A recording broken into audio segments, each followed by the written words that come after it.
Continuando com outro informe, depois de uma implementação exitosa de Acicuda World para parte de aangifte na Corpo de Aduana, agora, segundo planificação, lo sigue para a seguinte fase, que ainda lo vai implementar desde dia 5 de setembro de 2024, Acicuda World Manifest.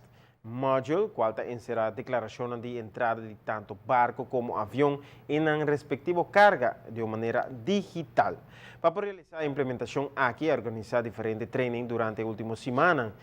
Aqui, entre outros, aerolíneas, brokers, ground handlers e cargo handlers, que tem um depósito de supervisão de aduana, com implementação aqui, toda a gente de cargo e aerolínea e também companhia de ground handling, mister aplicar para um permisso para usar o sistema de Acicuda World aqui. Para o que se trata de declaração de salida, se está outclarem, por lo pronto lo continuar de forma manual. Para aplicar o permisso para a Acicuda World, pedes não concernir para aqui via o formulário disponível na página web de aduana, está www.cuerpodeaduana.com.